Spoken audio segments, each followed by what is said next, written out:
Yes, I think we are live. Welcome, everybody, to the Podcasters Lounge. I'm still getting things set up here. My screen's a little messed up today. Anyway, happy Halloween. So we're going to be covering lots of stuff. So yeah, it looks like we are live. That's good. We have a lot of topics to discuss, and this is the lounge. So I want to hear from you so we can hang out and chat, and yeah, you could see whatever platform you're on, you could chat, and hopefully I'll see it. It says 4 out of the 5 are connected, and I'm still trying to tweak the screen, and I don't like to do this on the air. But anyway, so if you have any questions about podcasting or anything about podcasting, any news, let us know. Oh, Ross is here. Ross Brand. What's up, my brother? I was thinking, I'm trying to look for a sound clip to play for you, but I have some interesting things planned for the Halloween stream. So anyway, I'm just going to quickly go over what we're going to cover today while we let folks show up.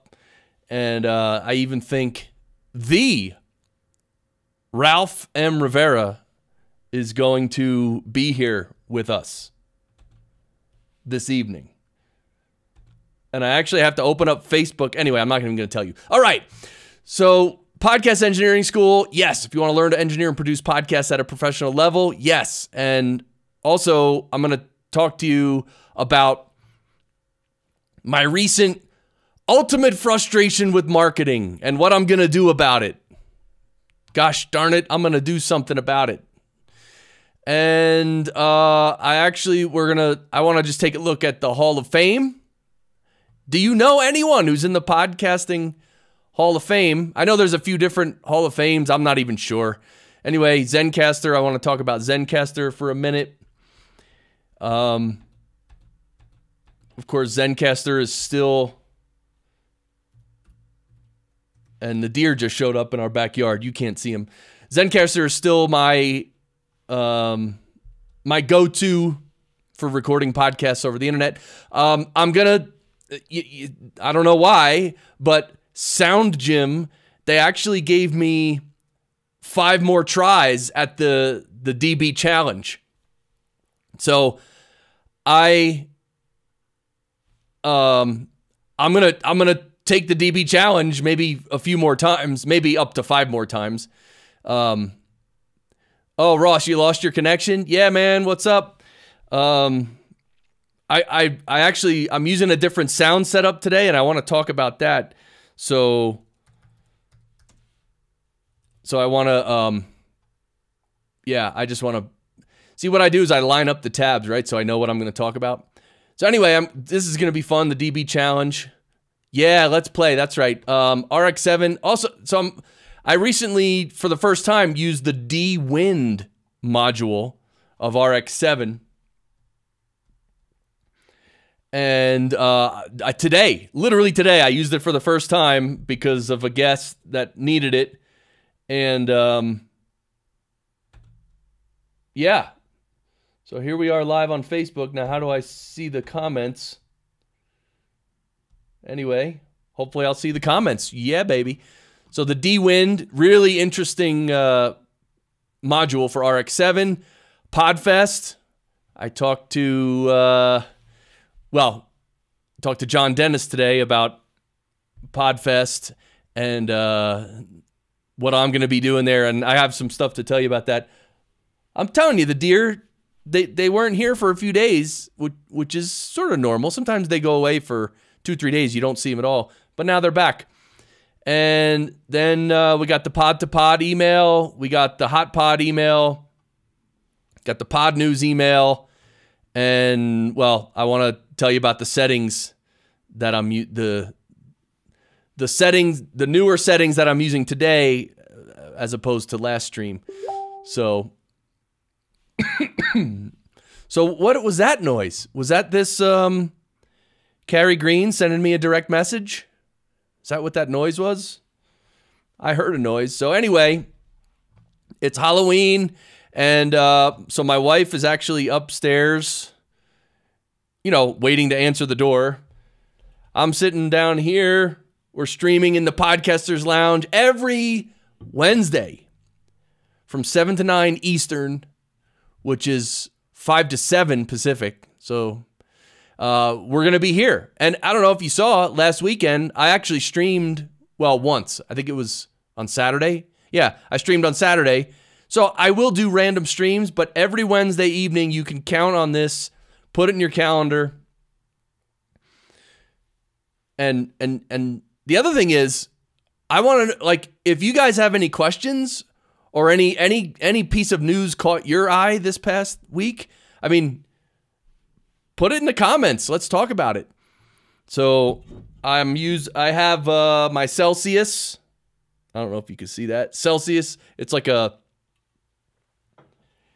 energy drink, but it's got like vitamins in it too and stuff. So I got it from the Vitamin Shop, which is where I buy my protein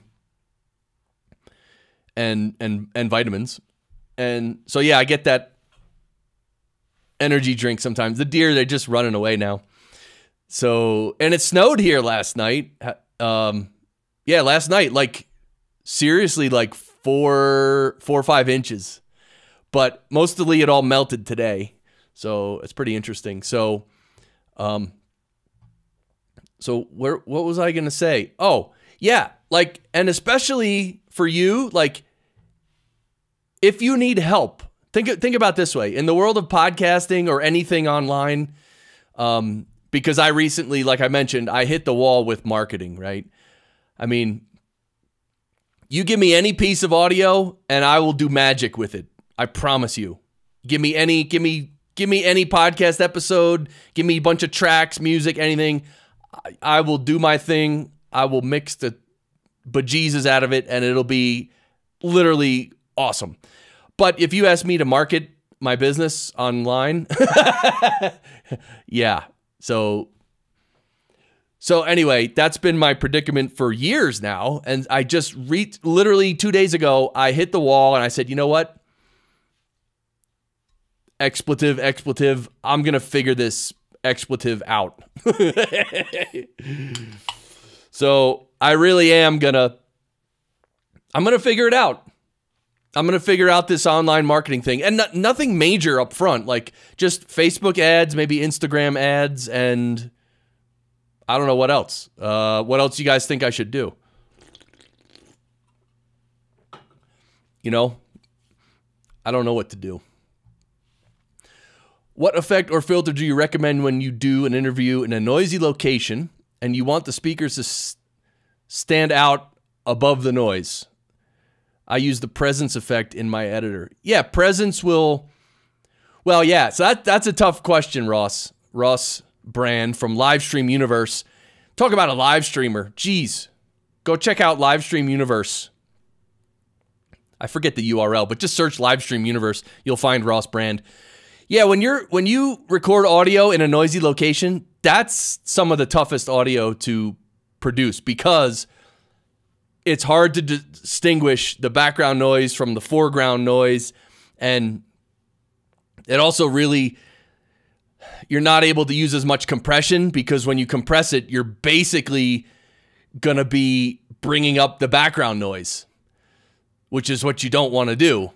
So, and you pretty much always need to use compression to bring things closer and make them perceptually louder. So, yeah, recording in noisy environments is really difficult. I would say that the best thing you could do, period, is record it properly. And that means get decent mics that are directional and try to get the mics as close to the people as you can. That right there will save you a lot of post-production time. So, and I know, Ross, you probably know that, but, it's if you record it as best you can, there's less work later. That's the idea. So, Ralph M. Rivera's here. Twitch isn't intuitive. I guess because I'm not 15. Yeah. Now you'll get it, brother. What's up, Ralph? So, Ross, Ross, your answer about the post-production. Yeah, you can use the presence. Really, you just I mean, yeah, EQ and the presence boost, just use whatever you can to make it sound better. It actually depends on the voices and the mic and how much noise there is. It really depends on a lot of things. So one thing I do if there's a lot of background noise, instead of using a compressor or two, I'll actually just use a limiter, because a limiter is like a brick wall limiter, and then whenever the person in the foreground gets loud, they'll come up, but then they'll hit the wall, and then it'll come back down. So yeah, noise reduction is tricky, and it's not that easy. Now, if you're mostly, when I use noise reduction, it's a little bit. Like you can use, 4 or 5 dB of noise reduction. And again, that's like room noise. That's like, just like shh, like a little air conditioner noise in the way background. It's good for that. But yeah, if you're in a public place, and there's people all talking in the background, actually noise reduction isn't even going to do anything, because you know what I mean? Like, yeah, that's it. Noise reduction is kind of a deep topic, and in the lounge here, I mean, we're not going to get super deep into tech stuff. But I know, of course, that's a lot of questions you guys have for me is tech stuff, and I'm happy to answer it. Yeah, that's why mic choice is also really important, Ross, when you're live and you're in person. I mean, you saw me you may have seen me at Podcast Movement last July. I actually had my shotgun mic hooked up to my phone, which I was streaming. And the shotgun mic, I was able to actually point it right at the person talking and actually try to get it close. That was wonderful. But so the difference between using a shotgun mic and just a regular cardioid mic, like a handheld cardioid mic, the difference is amazing. So if you're going to be doing on-location stuff with a lot of background noise, I would definitely have a shotgun mic handy, because they're great. Whatever you point it at, it picks up, and then the rest, it really blocks it out. How much presence boost? You got to use your ear, man. There's no formulas. You literally have to listen.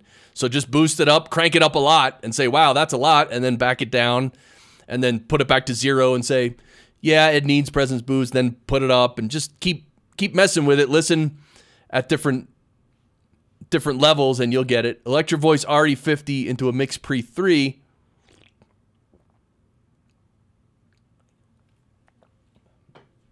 But then stream through a camera, which then boosts the noise floor. Yeah. Some of those cameras, they have like automatic gain control. Like they're actually trying to ride the level for you. You got to turn all that stuff off. If you look in the settings of any camera or phone or any non-professional audio device, usually they have a automatic gain control. It's kind of thing that Skype uses too, I think. Yeah.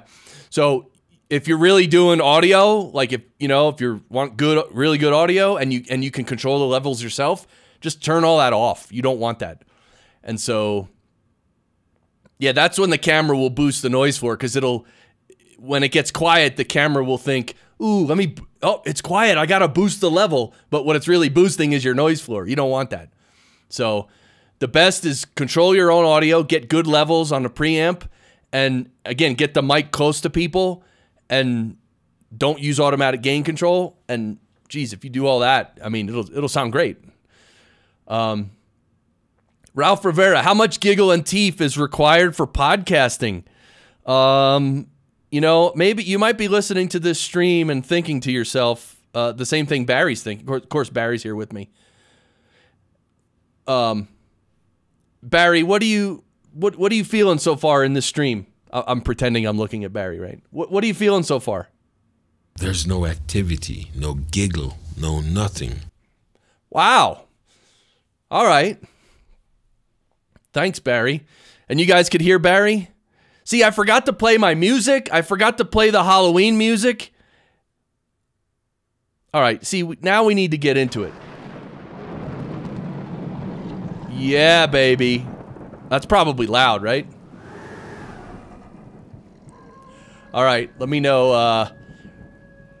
Hey, Heather's here. Harsh Barry. Yeah, Barry sometimes is harsh. Anyway, I'm playing some spooky Halloween sound right now. Can you hear it? Is it too loud? Let me know. Yes, happy Halloween. I'm gonna actually, you know what? I'm gonna do it now. I just, before you all got on, I actually went over the topics that we're gonna cover real quick, but I'm gonna do something right now. How's the level of this, the background? Is it okay? Anyway, hold on a second, hold on.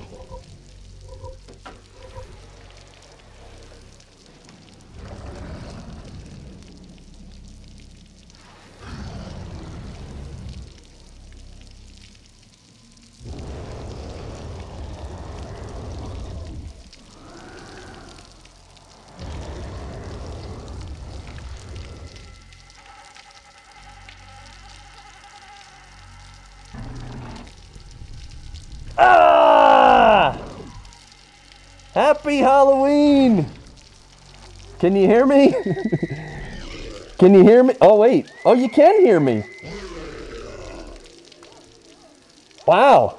I thought the mask would cover things, so welcome to the stream, everybody. The stream. This thing makes me sound like I'm, it's like I'm breathing heavy.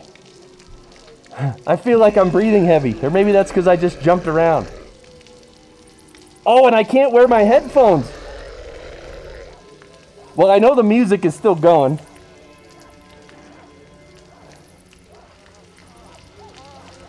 It is really hard to breathe in this thing. Anyway, happy Halloween.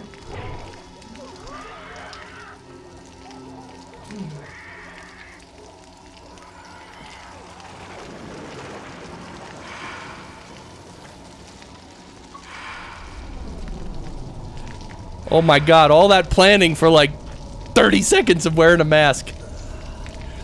Right? Did I sound like I was using a Blue Yeti? Yeah. Actually, I forget where my level was now. No, I think mine was at 0. Okay. Yes. Hey, Bandrew, what's up, man? Alright, we're gonna get into this. It's Halloween. Here's some Halloween music. Or actually, it's not Halloween music. It's like rain.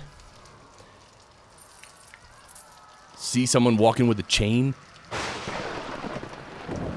Lightning. Thunder. Alright, I hope you're all chilling in the lounge. What are you drinking? I got my Celsius. It's like an energy drink. And I'm trying to monitor Facebook comments as well. Well, let's get into these topics. What do you think? So, and of course, Ralph Rivera is here. So, just see, I like to tell everyone that because, you know, if you feel inclined, you can just talk about Ralph. Really, that's all you got to do. Yes, it's a dark, stormy night. But Heather, Sun Power Pod, Heather, what time is it where you are? In New Zealand? It's like Thursday lunchtime, right? I guarantee it's getting close to lunchtime for you, and it's not spooky at all. All right. And I don't know how my voice sounds today because I actually tweaked up the settings of my my Neve. So actually, I EQ'd a little bit and I ran the filter. I'm actually rolling. You see the high frequency? See how it's set on 25 kilohertz? That's where I have it set, and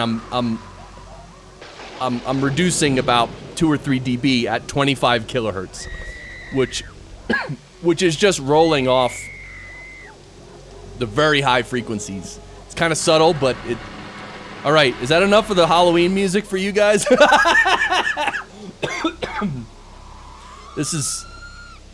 it's kind of scary. See how I faded it out? Oh, and what do you guys think of this music? I made this to be an intro for a show that I was gonna do years ago. I don't even remember the show. It was a podcast show that I just thought of, and I'm like, yeah, I'm gonna start another podcast show. You know how you do, right? Like every 3 days, you're like, oh my God, I have the best idea for a new podcast, right? You all have that. So I made a beat with my sampler and my computer, and I programmed drums and I programmed a beat and some music, and then I kind of edited it and I faded it in, and then I, whatever. And I have this little piece. It's like, I don't know, 40 seconds, but I thought, anyway, again, years ago, I thought, oh, this might be a cool intro for a podcast. So I'm going to play it now. Should I play it? You guys want to hear it? Anyone in the Podcasters Lounge? 004. Dark stormy night, Halloween. My wife's upstairs handing out candy.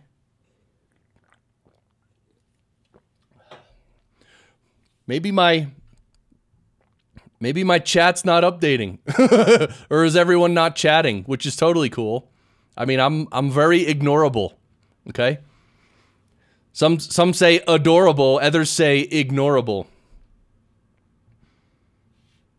And I'm pretty much the latter.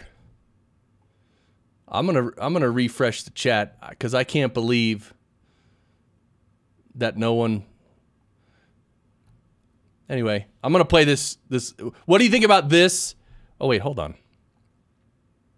Yeah. All right. What do you think about this?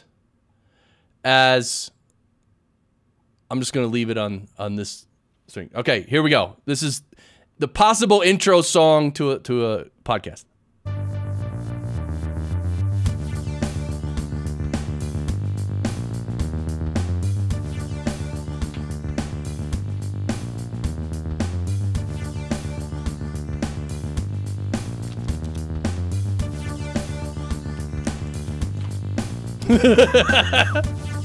Wait, but it changes. Not yet. After 6 bars, I guess.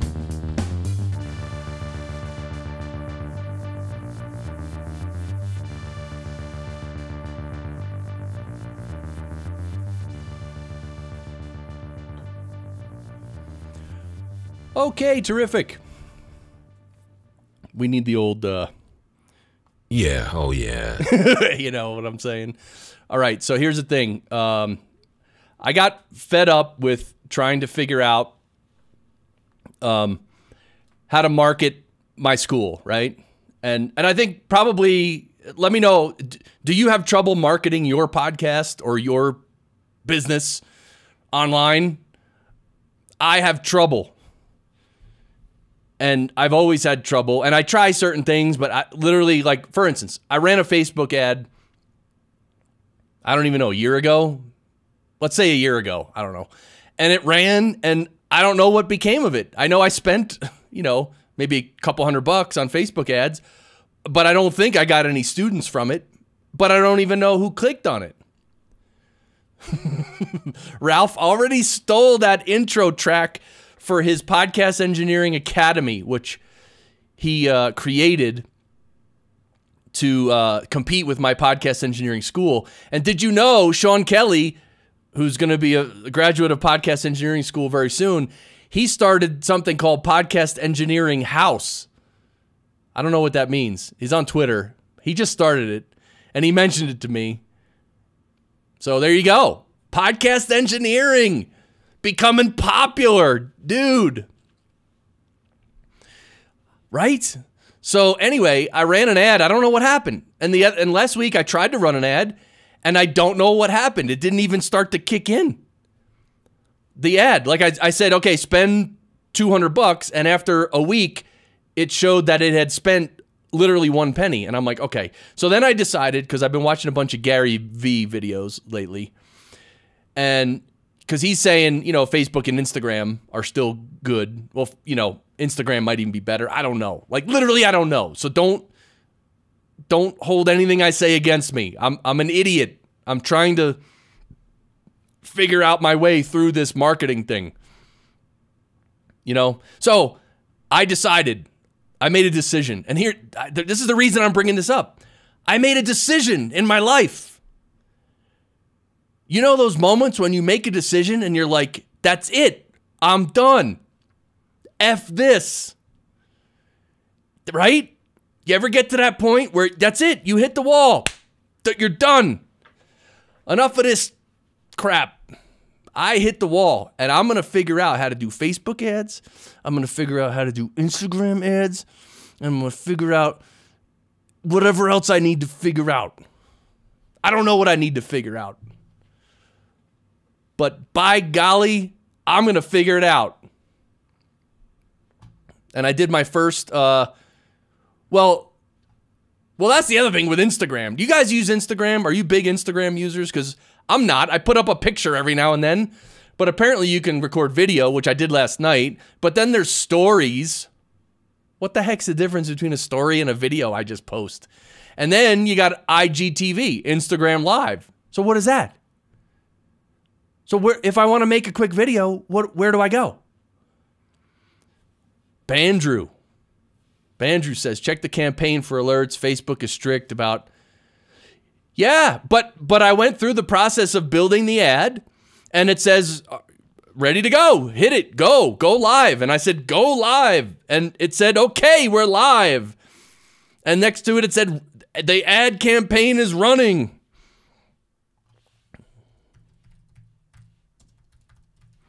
And literally, that's it. I don't know what I don't even know what happened. I came back a week later. Greetings, Earthlings. Greetings, Earthlings. Greetings, Earthlings. Greetings, Earthlings. Bandrew, yes. So if you're watching this and you're not subscribed to Bandrew's YouTube channel, which, of course, you probably are. I mean, look, he's killing it. 79,000 subscribers. Are you kidding me?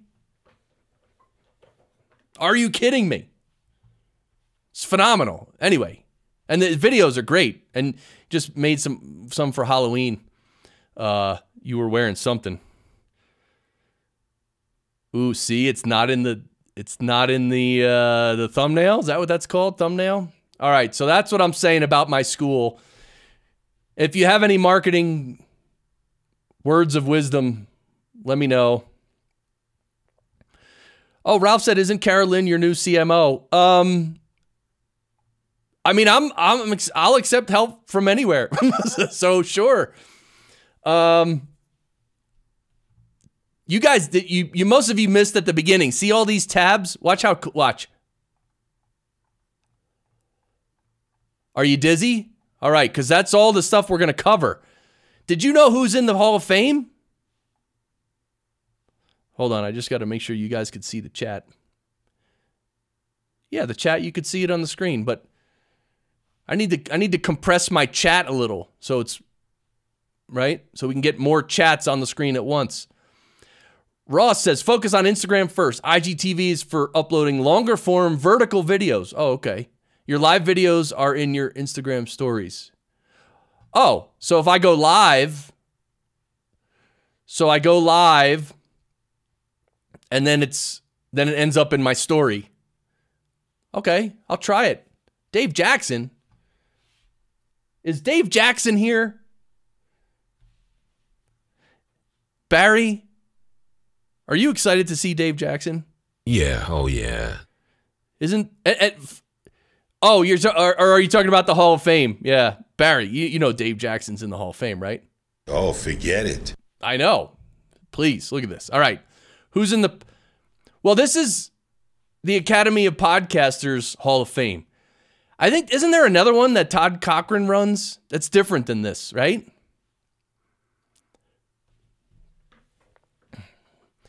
I mean, anyway, let's see, 2018 inductees. Keith and the Girl, or Kemda. I hope I'm saying that right. Of course, you have Dave Jackson, School of Podcasting. Come on, right? Jeez. Live videos are vertical too. They can live for 24 hours. Oh, that's right. The stories in Instagram last 24 hours. That's right. So the stories then are more for like non-critical content. Just like, hey guys, how you doing? I'm just sitting here eating French toast. Is that, I mean, because if it's going to go away, like if I'm teaching a valuable point for podcast engineering, I don't want it to go away after 24 hours.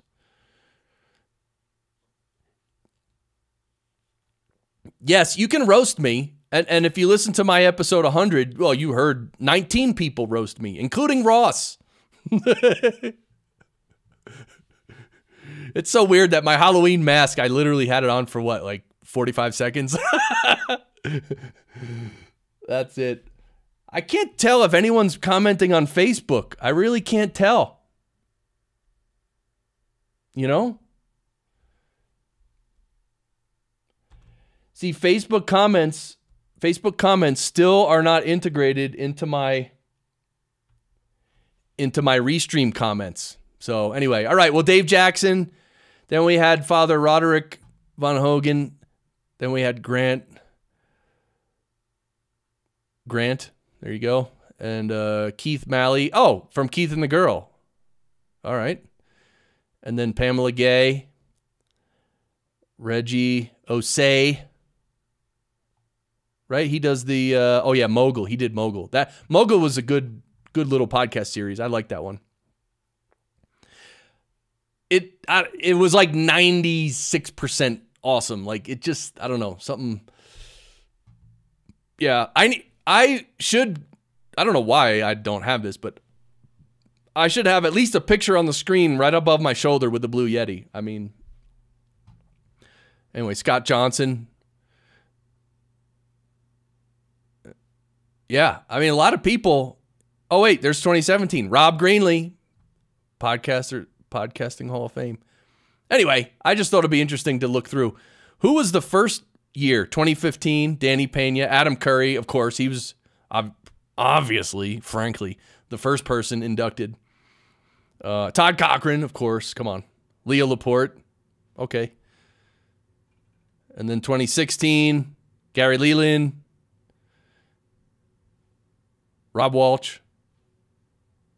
The Podfather. Yes. All right. Anyway. So Zencastr, I don't know if you guys use Zencastr, but what was I going to say about Zencastr? Hold on. I'm going to go to full screen. Watch this. You guys. Yeah, baby. You guys like that better? All right. Because I need to go into my notes, and I don't want you to see my notes, okay? Yeah, anyway, I guess all I wanted to say is that Zencastr is the one that I still prefer. See, I didn't want you to see that, and then I go back to my screen and show you. But anyway, it doesn't matter. It's just my notes. But I want to be clean and tidy when I stream. Still haven't heard the doorbell upstairs, so I don't know if any kids are coming by for Halloween.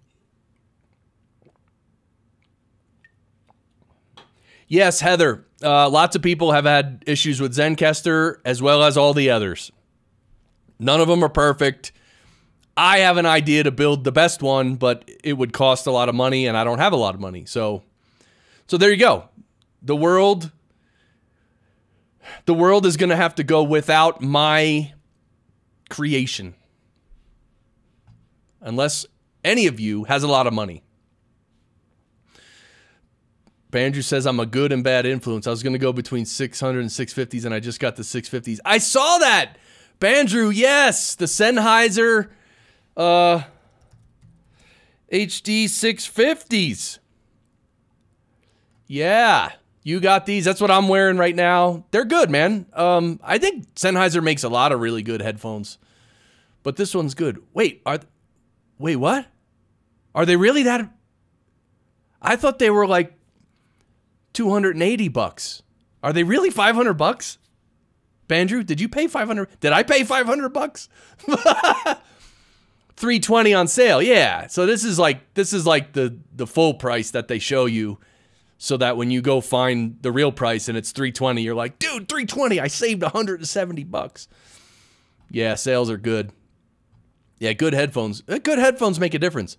Good monitoring makes a difference. Like knowing what you're hearing, right? That's critical. So, all right. So, yeah. Anyway, Heather, yeah, all of them have problems.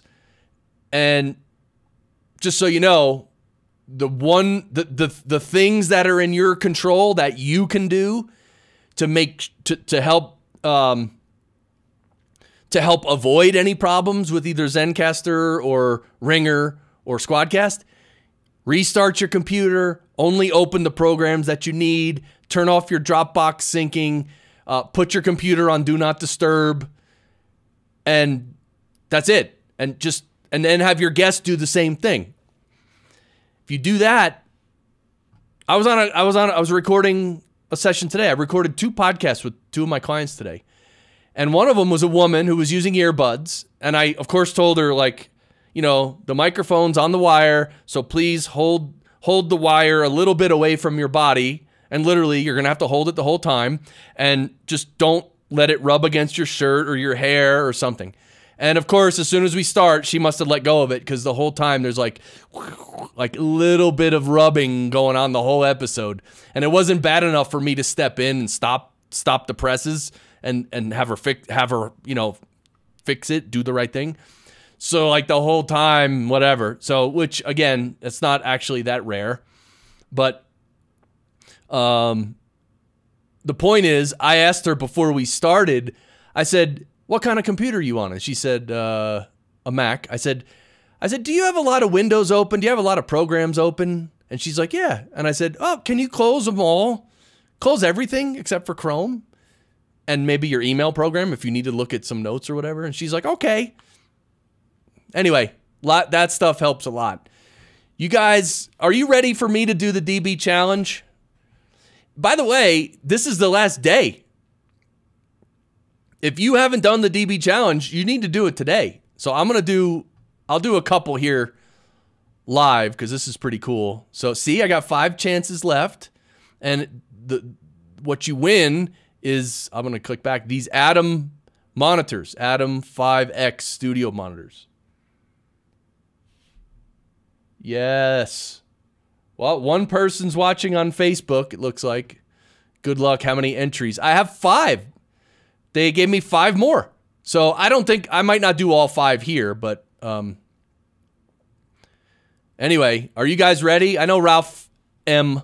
Rivera has not seen this yet. So Ralph, check it out.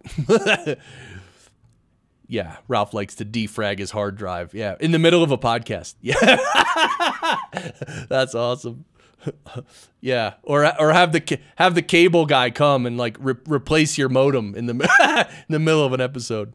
All right, let me know if you can hear this. You guys can hear that? Oh, I forgot to. Okay. I forgot to say, just let me know if you can hear that, please. I think you can.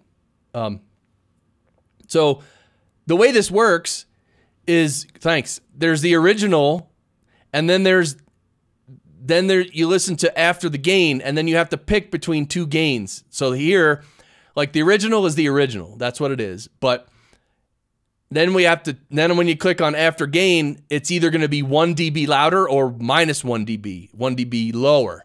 So then you have to choose the right answer between these 2. And you have to do it 12 times, and you can only get, 2 wrong. If you get 3 wrong, you're done. So, all right, let's do it. See, I got to turn up my headphones.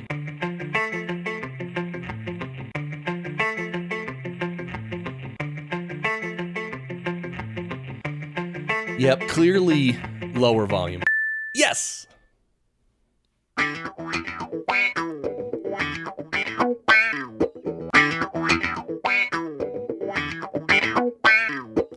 Yeah, so it's a little louder, but not 7 dB. Wait!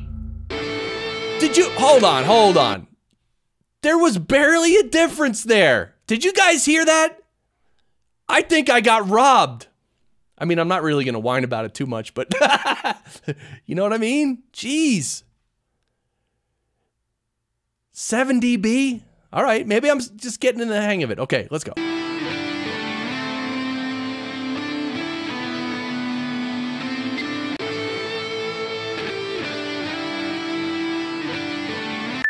Yeah.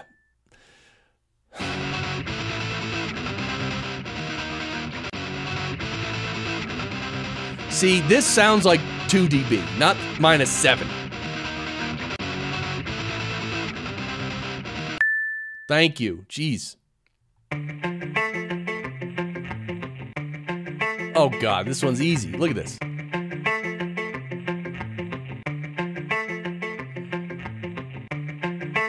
See, it's clearly lower. So 0 means it's the same, so it's clearly lower. Yes.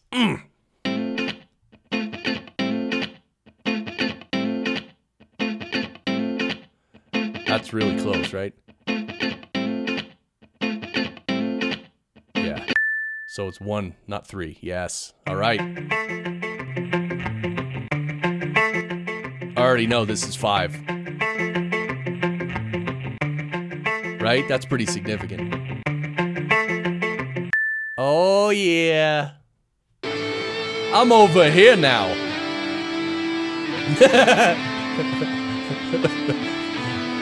I hear ya. Whoa. That's gotta be 10 dB, right? That's a lot. That's not 5.5. That's gotta be -10. Yeah.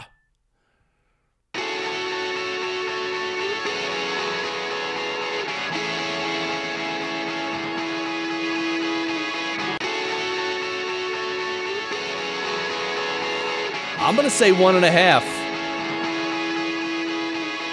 It's pretty slight, but it's... Oh, yeah!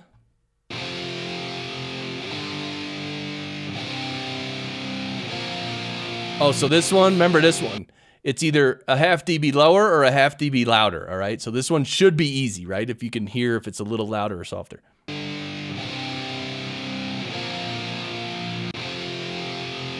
Yeah, I think it's a little louder. Yes. Wait, it's the same one.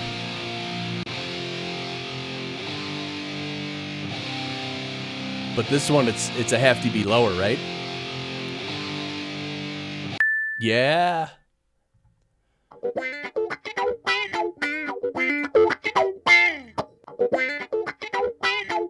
Oh, see, this one I think is a tough one because it's either 3.5 dB louder than the original or 5.5 dB louder than the original, and that's all right. I'm gonna listen. What do you guys think?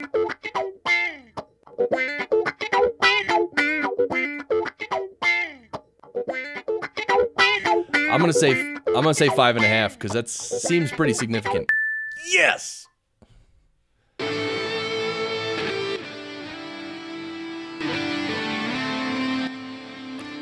-9 or -6? I'm going -9, right? Seems like a lot. All right, -9. Yes! I'm over here now. All right, -14 or -9.5.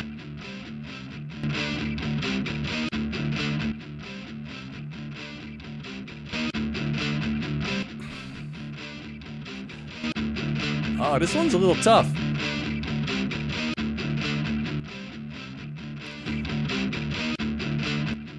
I want to say not -9.5. Because -14, that's a lot. Oh, yeah! Is that it? I win!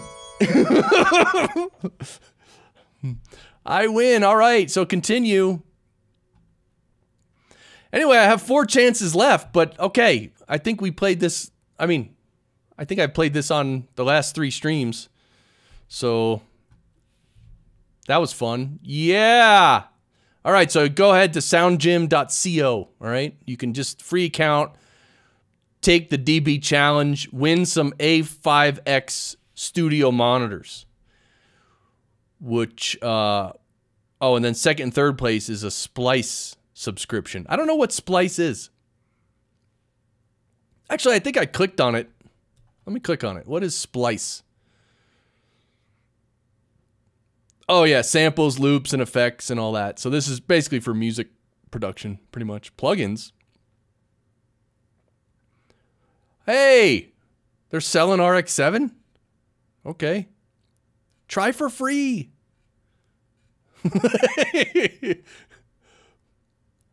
Hey, how's my voice sound today, Bandrew? Because I EQ'd it. I took off a little tiny bit of high end and I added some beefiness from 220 hertz and below. I added some beef, but then I rolled off from about 70 hertz and below. So I'm just messing with my sound. So I don't know how it is. Or if it sounds pretty much the same. I mean, it shouldn't be that much different, right? I didn't EQ it that much. So welcome everybody to the Podcasters Lounge. Look, I'm going to show you something. This is the Podcasters Lounge. And I'm going to show you something on Twitter. Did you guys see this picture? Wait, where is it? Oh, there it is. Did you guys see this? I made this like an hour ago. This was a picture I took of this owl in a, what's that store? Not Michael's. Not Bed Bath & Beyond. Oh, no. Or was it Bed Bath? Yeah, Bed Bath & Beyond, I think. Anyway, they have a bunch of stuff, and I took a picture, and then I photoshopped it, if you want to say that. Anyway, Podcasters Lounge, baby. And streaming everywhere. What was I going to... Yeah, so RX-7. So the D-Wind. Okay. Thanks, Bandrew. Yeah, it's little things, right? I think when I hear it later, I'll hear a little something, maybe, but whatever. I got to turn my headphones down. Do you guys listen to your headphones really loud or medium or soft? That's my question to you. Ralph Rivera. You probably crank them.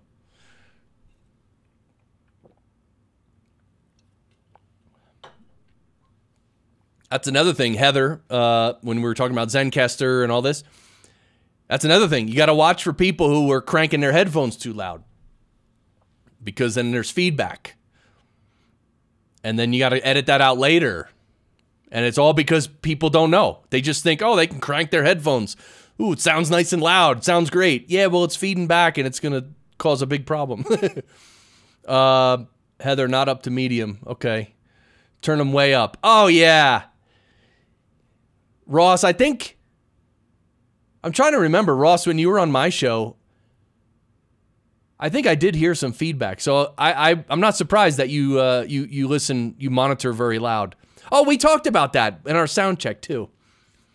It's cool. I mean, it's okay, but you just, it's good to be aware of.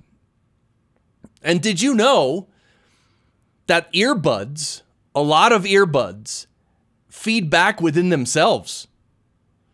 Like it's not like the sound comes out of the earbud and travels through the air into the mic on the wire. It's not like that. It's somehow in the wire. There's a little bit of a feedback loop. And that's why on earbuds, you'll hear the feedback. It'll be crystal clear feedback. So that's when you got to tell someone with earbuds to turn down the volume. Yeah.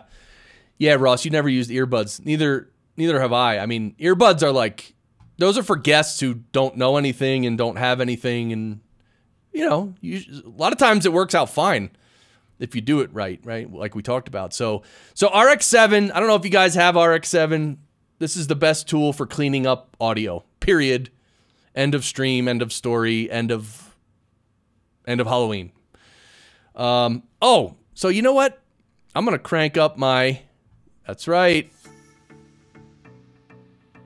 All right, let me know how the level of this music. I'm going to play my music in the background. I could barely hear it. Or maybe it's fading in. So, I use the new it's not really a plugin. I use the new processor within RX-7 today. It's called D-Wind. And it says here, easily remove distracting wind noise from audio. Yeah, the D-Wind. D-Wind removes low-frequency rumble that occurs when intermittent bursts of wind come into contact with the microphone diaphragm, right? And so this is... Anyway, I'm going to show you. Because look, I have RX-7 right here. Now, this is a piece of audio I recorded today. This was one of the guests. And first of all, you see that big orange line on the bottom? Believe it or not, that's the Sennheiser PC8 headset.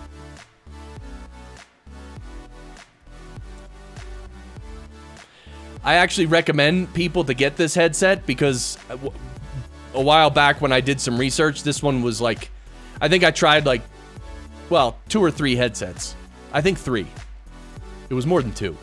3 headsets. This was one of them, and this one was clearly, it sounded the best. Like, to me, the richness of the audio, or the quality of the audio was better than the others. Now, I know for this price, it doesn't show you the price here, but I think it's literally like, was it $39 or $29? You know, it's a cheap headset. Let's put it that way. But it sounds decent. I mean, again, compared to other cheap headsets, right? You can't compare it to a real mic or anything like that. But, and I have a host who uses one of those, and they do a once a month or once every 2 month show. Yeah, no, it's not good, Bandrew. This isn't a good headset. It's just compared to the other $25 or $30 headsets, this one, to me, out of the 3 I had, this one sounded the best. Now that means nothing because you've tried a lot more headsets than me. What kind of shotgun mic do I recommend? Well, there's different ones, but the MKH 416 is the best one, but it's $1,000. Then you got the, what's the one I use? I always forget the model number. It's a Sennheiser,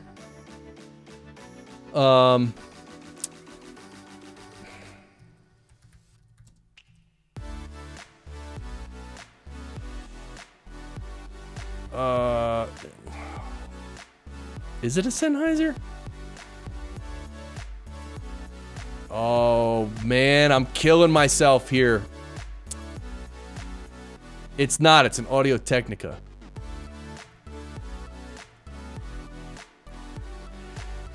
Yeah, this one. The AT... Audio-Technica AT8035 shotgun mic. $269. Really good.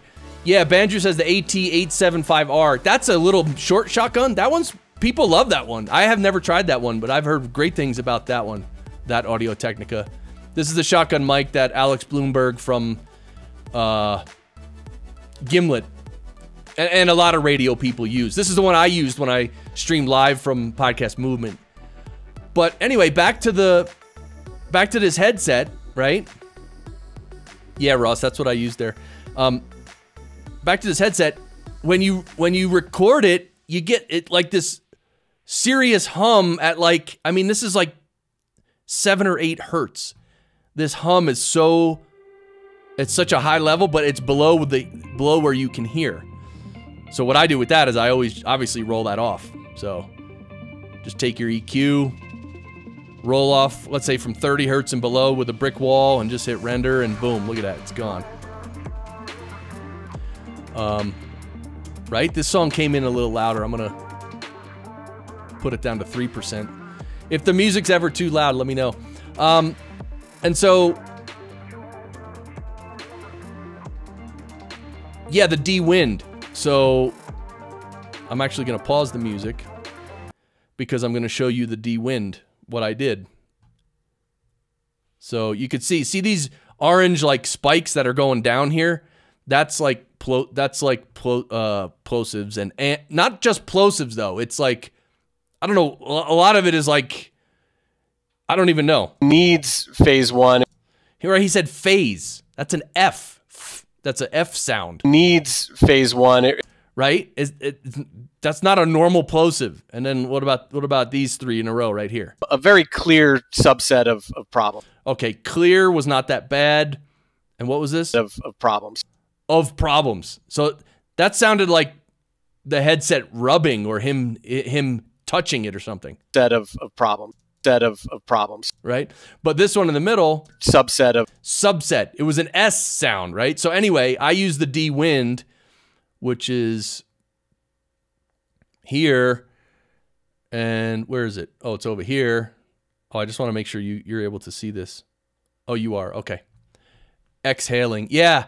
It's right. It's plosives. It's also exhaling. It's also just air. It's just air. Like wind.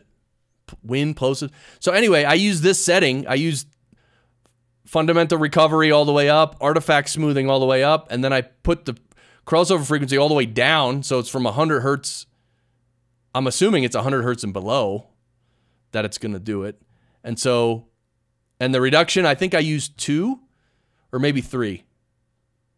3 is out of 10. So I don't know if it's 3 dB or I don't know. It's not dB. It's 3 out of 10, whatever that means, right? So here's the before. I'm going to play the before. Here's the before. Needs phase 1. I'll play it again. Needs phase 1. And now I'll hit render. And it changed it a lot. Now listen. Needs phase 1. It needs phase 1. So you can still hear it a little. So maybe what if we crank it up to 5? Needs. Again, this is the before. Needs phase 1. A lot of air. This is the after. Needs phase 1. It needs phase 1. It's a lot better. This is anyway, I just wanted to show you that. So that's a lot better. I'm not happy with this. So if when I produced this earlier, I don't know if my settings were different. But yeah, and if you were to use a deplosive on this, yeah, 100 hertz and below. Thinking about who needs phase 1. Yeah, that's. Oh. Thinking about who needs phase 1. Yeah, see, that's what I thought. I thought having you trying to use a deplosive would actually be more difficult. Thinking about who needs phase 1. Yeah, because when it distorts right there, it's not just the low frequencies under 100.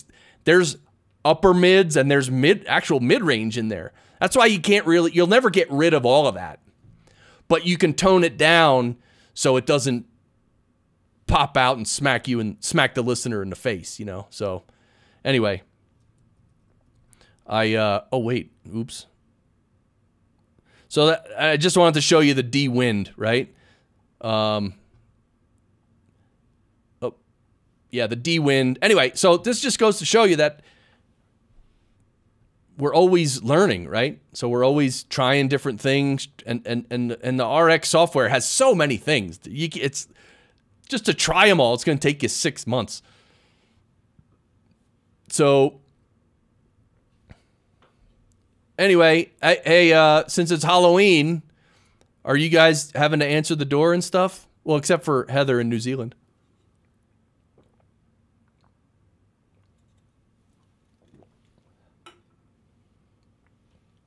Right, it's getting dark here. Podfest. I talked to John Dennis earlier. I don't know if any of you are going to Podfest. I know Ralph M. Rivera is. And Bandrew asks, as far as processing an RX-7, do you make a copy of the file before running anything? No. I open the file in RX and then I do a bunch of stuff because it's non-destructive. So you just do a bunch of stuff, and then when you export, I always save it as a new file. So I append a little, actually, _RX to the end of the file name. That tells me that I already put that file through RX. So yeah, always keep the original. The processed file I'll name, _RX, and so that'll always be there. So then I have both, right? If I ever need to go back to the original, I do. It's one thing you want to do is always keep your original files original and back them up. Golden rule, golden rule. always keep the original. That's why I also, when I mix episodes and I make the final MP3 of an episode, of course I back up the final MP3, but I also back up the final WAV file of that episode. The really high quality, uncompressed, you know, file. I always back that up. Nobody, Heather, no one showed up for Halloween? Yeah, I haven't heard my doorbell either. My wife's upstairs. We're already halfway through the stream, so what am I supposed to say? Ross, if you like the stream, click the thumbs up and the bell and subscribe and donate and send money and I don't know. Yes, thank you. See, I brought candy. I didn't even have any candy yet. I'm probably not gonna have candy.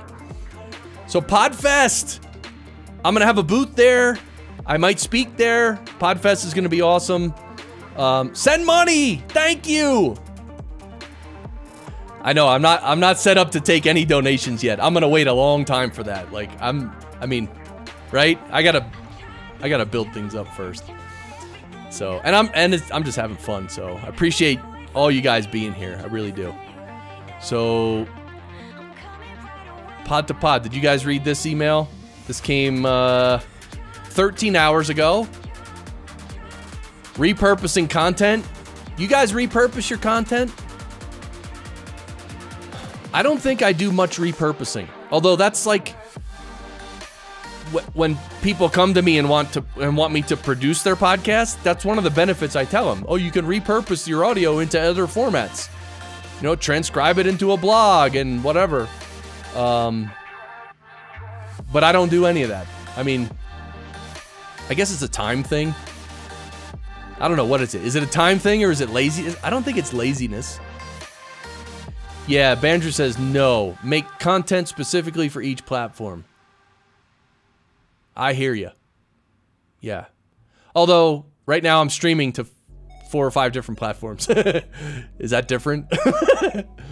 And when I share something on Twitter, I might share it on Twitter and Facebook.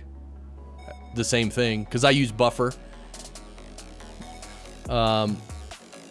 6 ways you're sabotaging your podcast. Where's Mignon Fogarty, the grammar police? This is wrong. You're doing it wrong. Right? It should be 6 ways you're, Y-O-U apostrophe R-E, sabotaging your podcast. Right? That's from podcast websites. All right. Metrics and stats.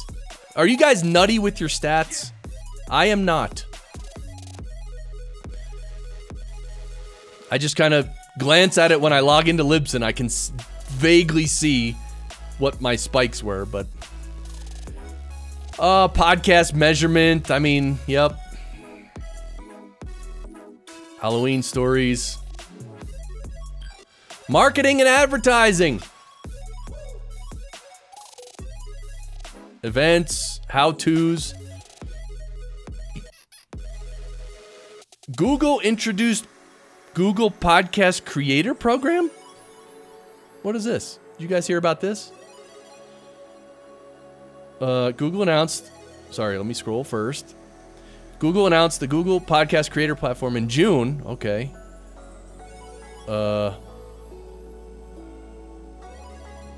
Anyway. Oh, this is,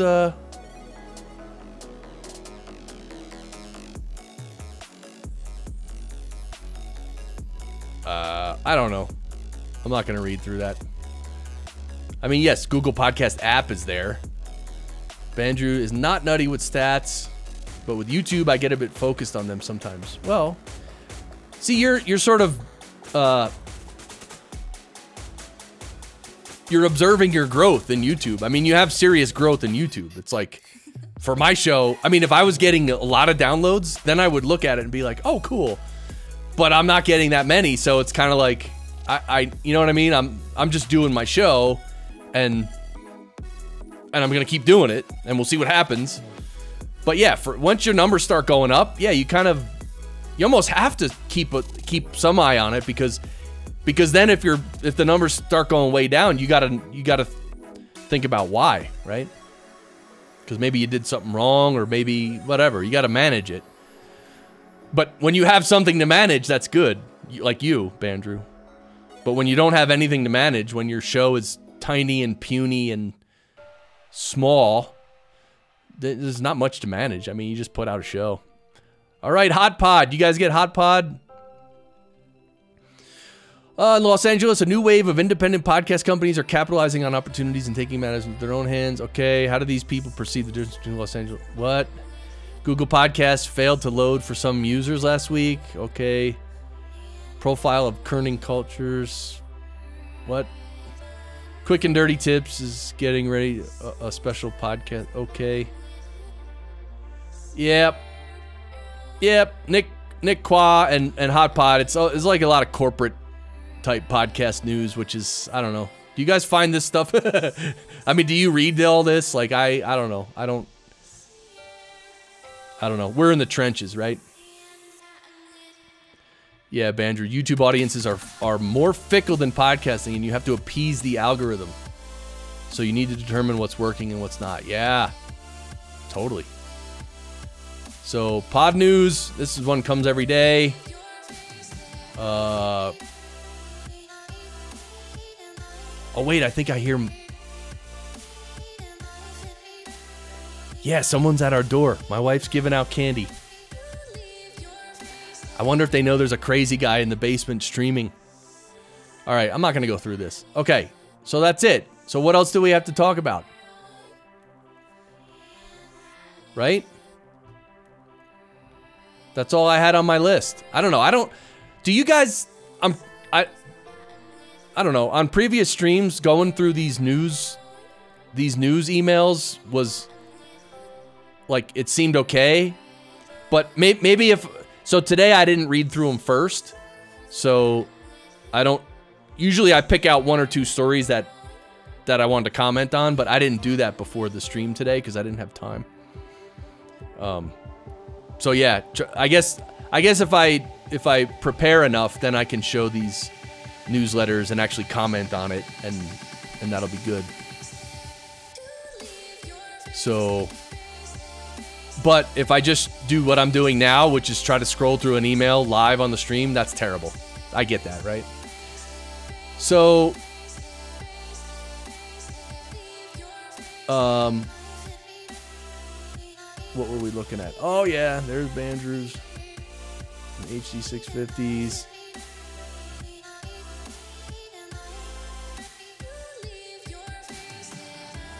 Yeah, I tell you what I really want.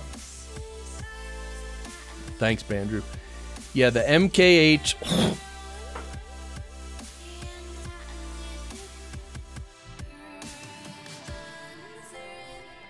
The MKH 416. This is going to be my next purchase. And wait, what the?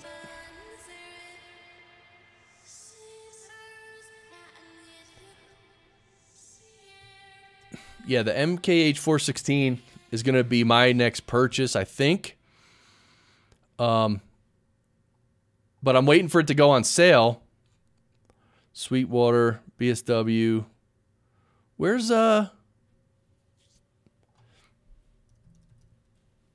B and H? I always type in B and H, and then it comes to that. And then if I type in... Yeah, so it's still $1,000. Wait, Bandrew, weren't you using this on your show for like a month or something? Yeah, I think you were. And I think in one of your recent videos you said you were done with it now. Are you going to give it back or something? Do you have to give it back? Yeah. So this mic is normally $1,000. Every now and then it'll go on sale for $800. Okay, good. $200, you know, $200 savings, okay. And One time, and this is getting to your comment, Bandrew, one time I saw it on sale for $5.99, and I was like, whoa, $5.99, and I almost bought it. And that's the time I was literally sitting on the B&H. I was literally sitting here. I had already added it to my cart, and I was about to hit checkout, and I'm not lying. I literally sat there for at least 20 minutes or 30 minutes. Thinking to myself, do I really need this mic and this and that? And so I ended up not buying it, which was a mistake. Because since then, I have talked to a guy at one of the reps at Sennheiser, and I asked him, when's it going to go on sale for $5.99 again? And he said, oh, no, it's not. He said, yeah, some of the retailers, they weren't supposed to do that, but they did. So that was a mistake, which I missed. We all missed. So now I guess I'm just waiting for it to be 800 bucks. And then, you know, then I'll buy it. And then on the stream, I kind of want to use it on the stream. I don't know. I'm going to test it a bunch once I get it. Because one thing about this mic, this is the RE20, and it's really good. I love it. This is my main mic. And I don't know. I think on the stream it sounds fine. Probably sounds good. But, you know, it's this mic right in front of my face. I kind of wanted to try the 416 and maybe angle it up, or even like put it up above and angle it down slightly. So, Bandrew's not sending it back. He has to move on to the next ridiculously expensive mic. Yeah. Next up, the Rode NTG3. After a 1-week palette cleanser of the SM7B. Yeah, SM7B. And the Rode NTG3.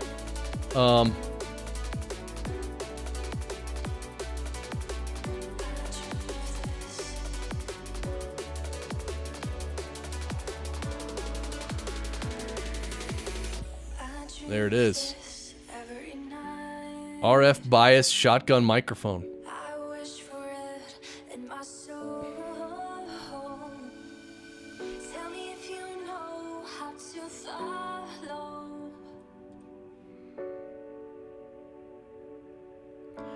This one's a $700 mic. Hello. 700 bucks.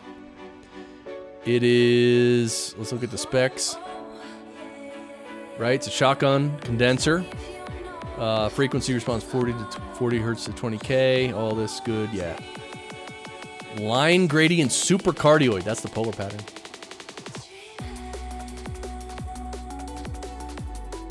Right? I wonder how, well, anyway. That's cool. So Bandrew, I'll be waiting to see how what you think of that mic and how it sounds on your show. The thing is, Bandrew, when I listen to watch your videos, it's always on my phone, and it's always without earbuds or anything. Like, it's just literally I'm playing it. Like, I'll sit on my couch while I'm eating something, and I'll have my phone like on the arm of the couch, just my phone, and just playing out of the phone speaker your video, let's say. And when you do that, you can't hear anything. I mean, especially low end. You can't hear any low end, but so I'm back to using my Samsung Galaxy S7, which I've had for 2.5 years. I tried the Google Pixel 3. I was all psyched to get the Pixel 3, and then I got it, and then I didn't really like it, and it was really giving me headaches. It was really weird, actually. So I returned the Pixel 3. Now I'm using my old phone again. But the Pixel 3, the speakers seem to be better. Like, the Pixel 3, just literally the onboard speakers, it had more low end. And by low end, I mean probably around 200 to 300.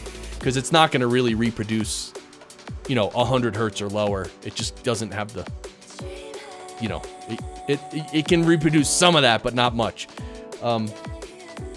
But my Galaxy S7 has even less low end. So when I'm watching your videos, it's hard for me. I can't hear the low end, so it's hard for me to judge whatever you're doing. So,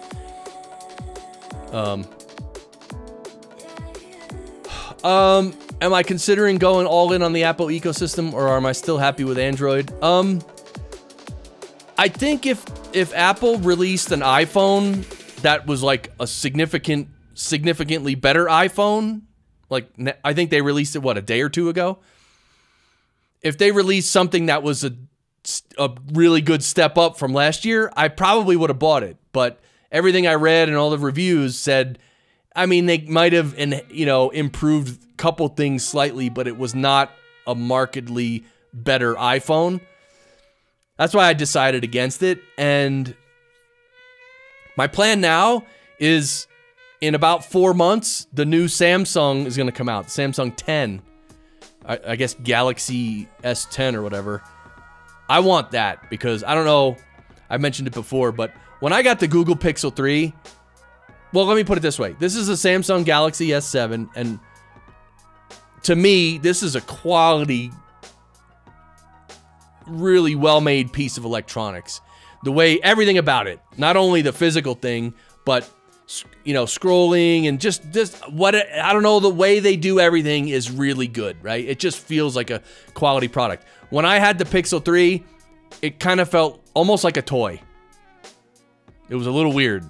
So that's when I decided I'm going to go just use my Samsung, but I don't know. I mean, I'm not against an iPhone, but yeah, I don't know. I don't know about any other phone. Like I said, the Samsung, I've been using Samsung for the last probably about at least 5 years, and I like it.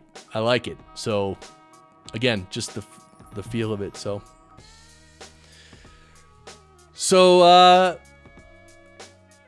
oh, who is this? XCYLOCX Zylox. Welcome to the stream. What about switching to the phone like the Razer or ROG? Yeah, I don't know. I honestly, I don't, you know what, man? I'm just not that crazy about phones, I guess. I kind of just want a good Android phone, and, yeah. I know there's a lot of options, right? The Razer, I don't even know what that is, or the ROG, I don't even know what that is. But yeah, dual speakers, better audio. Yeah, I mean, I guess there's a lot of options, and I don't know what they are. So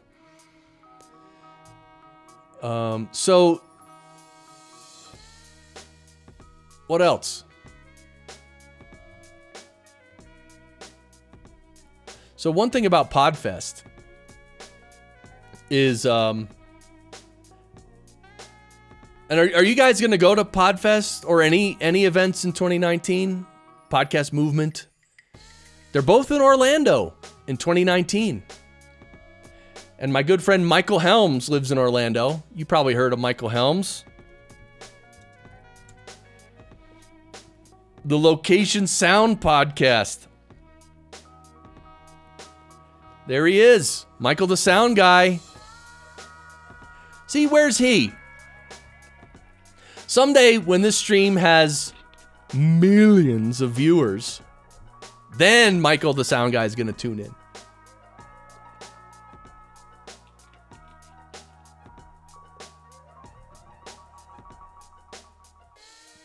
Anyway, it's still Halloween.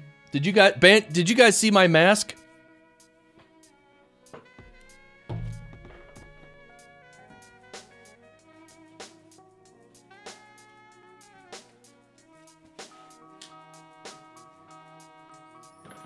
Ah! Can you hear me now? Apparently you can. But it's Halloween. I don't know, but I can't wear this mask for more than like 2 seconds. Because it gets really hot in here. Whoever designed the ventilation for this mask. Not great. Oh, God. Right? I wonder if you guys could hear me when I did that. I was trying to talk loud through the mask. Anyway, Michael Helms from the Location Sound Podcast. He lives in Orlando.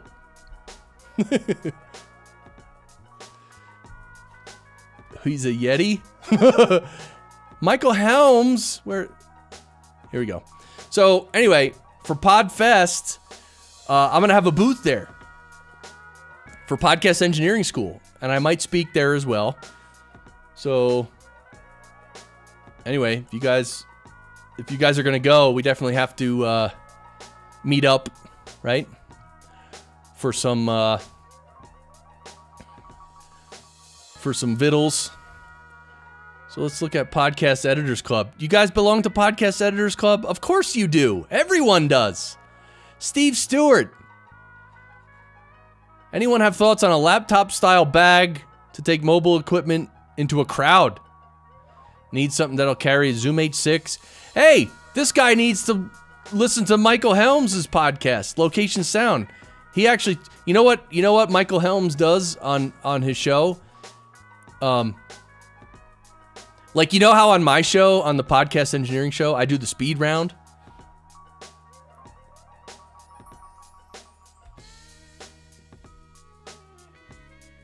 You know how I do the speed round? I do that every episode, pretty much. Michael Helms, he asks every guest he has, because the guests he has are guys that are in the field recording location, you know, sound on location. So he asks them, what's in your bag? And what he means is what, you know, because they have to carry a bunch of equipment, and they each have like a bag. So anyway, that's what this guy needs.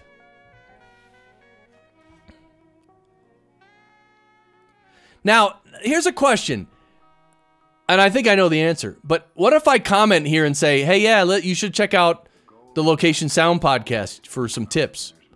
I know that's too vague, right? And sort of promotional, so I won't do it, but the guy would probably learn a lot from Michael Helms' podcast. Do you guys think that's cool for me to comment like that? I wouldn't. Again, my feeling is that's not quite cool, because I don't want to ever spam or like do promotion. That's terrible. Cody Boyce, he's setting up some new gear. And where's Steve's? I thought he posted earlier today.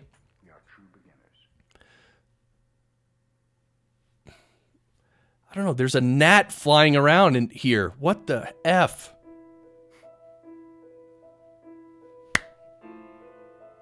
Dude. Did I get him? All right. I don't know if I got him. Maybe I ate him. Nope. There he is. The other one I wanted to check was Podcasters Hangout. Are you guys in Podcasters Hangout? I mean, look.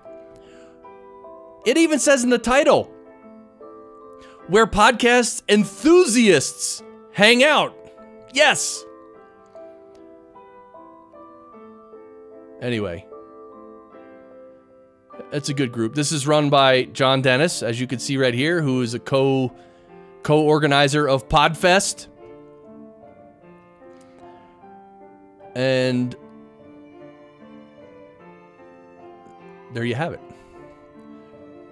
So, how we doing on the stream? Yeah, see, this is where I'm streaming to, by the way. This is restream.io.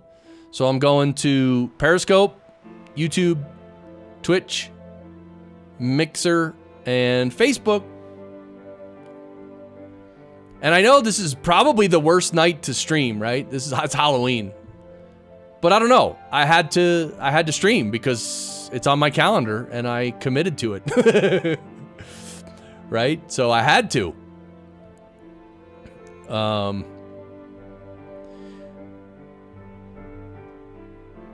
So one thing, I don't know if Ross is still here. I forgot I wanted to mention something. So Ross, earlier in the stream, Ross Brand from Livestream Universe was asking about recording on location in a crowd.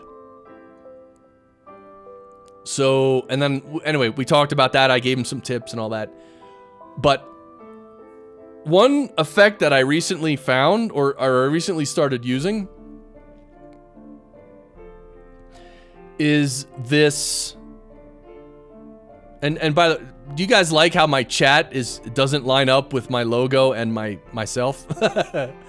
Oh, Yes, Ross is still here. Still here. Someday when our podcasts blow up, you guys will be just donating like left and right, right? Can this get bigger? Oh, no. So, I don't use it on my track, so I got to bring up my guest's track. Whoa, it's down here. This is Jim Collison's track right here. So, oh yeah. All right. So one thing I'm liking these days, so we were talking about recording audio in a crowd with a lot of people, and how do you make the person who's speaking sound more clear? I don't know if this would work because I have to hear it, right? We have to use our ears, period. I don't care what video you watch or what advice you get. You always have to use your own ears and listen and do it right. So this, from Isotope Neutron, this is the Transient Shaper. Now the Transient Shaper, it's actually a multi-band transient shaper, and a transient is the sharp attack. Well, I guess technically a transient is a sound that it goes from quiet to really loud and then back to quiet real quick. It's like a transient.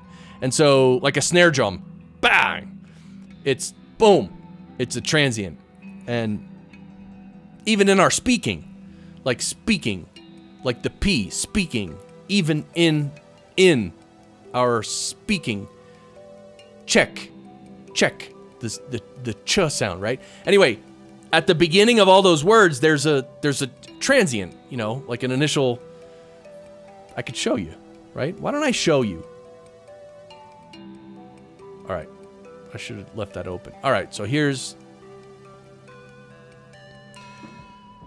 We'll zoom in, and I mean, I'm sure all of you have seen this, but .tv.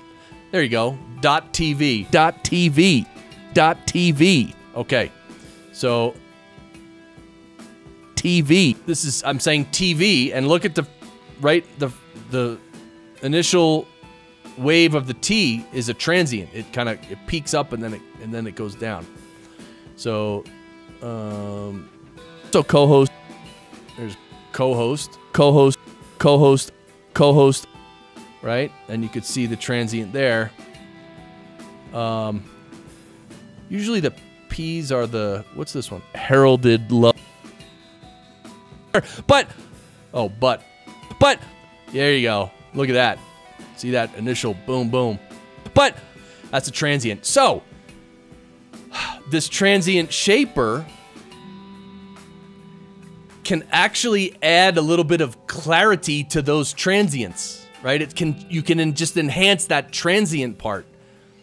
So if you're ever, sorry. Wait, can I? Oh.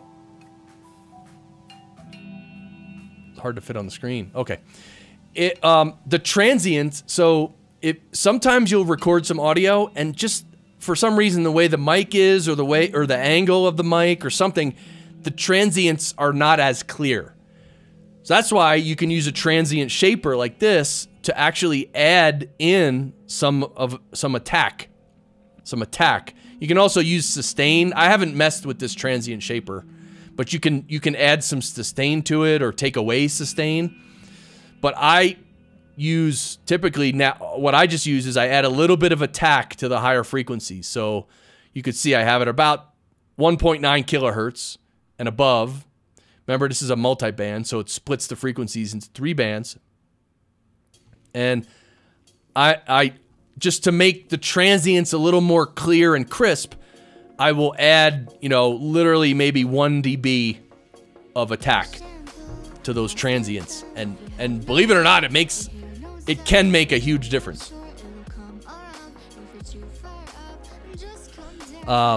Anyway, so the transient shaper, that's, again, another tool in your toolbox if you have it. And this isn't like, in terms of plugins for podcast production, this transient shaper is way down on the list of importance. It's not that important. It's just that I'm a crazy engineer guy and I do things like this, right? So that's that.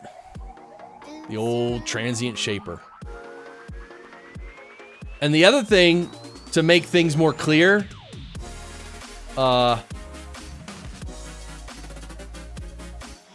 here's our Shep's Omni channel. Wow, that's a weird song that's playing, right?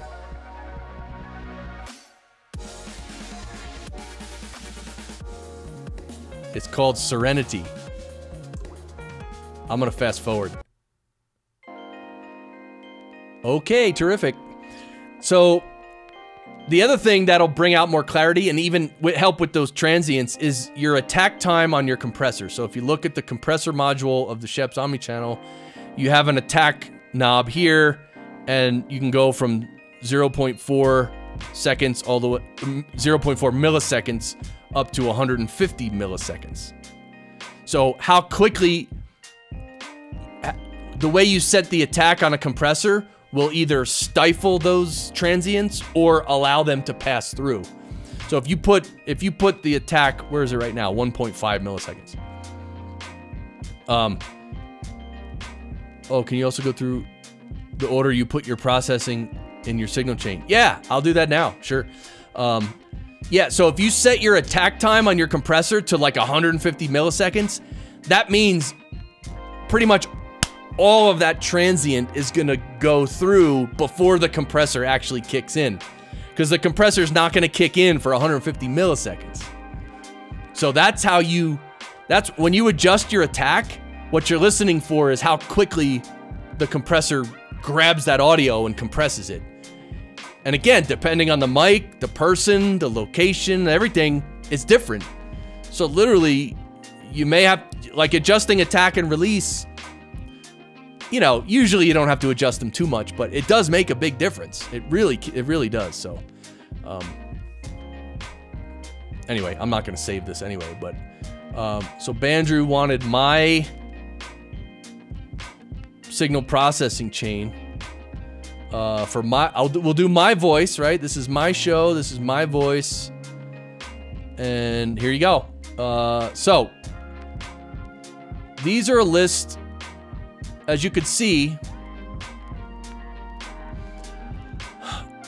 This is my big long list of plugins that I might use on any particular voice, right? So I usually load up all these, and I don't have them checked. Now, the checked ones are the ones I'm using on my own voice. So let me just highlight this SSL, which I'm not even using, but you can see the ones that are checked. The Shep's Omni channel, then the FabFilter Pro Q2. Am I really using that? See, I'm not even using that, so I can uncheck it. Then the CLA 76 compressor, then the FabFilter Pro De-esser, and then the Vocal Rider. So, and the signal travels in order, as you might expect, from the top down. So first it'll go through the Shep's Omni channel, and then the output of that will go into the next plugin. It'll go into the CLA 76, and then the output of that goes to the next one. And so if you change the order of these, that makes a big difference, right? So in the Shep's Omni channel, I'm using the actually, I'm not rolling off any. I'm using a little bit of saturation, 13% saturation with the even harmonics. Saturation is, I don't know. I just started using this recently. It's kind of like, it's hard to explain, but it's kind of like compression and limiting. And if we, let me take a sample of my voice.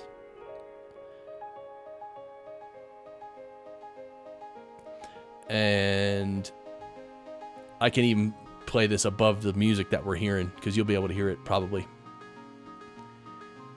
No, you know what? Let's turn off the music. We'll pause it. Okay.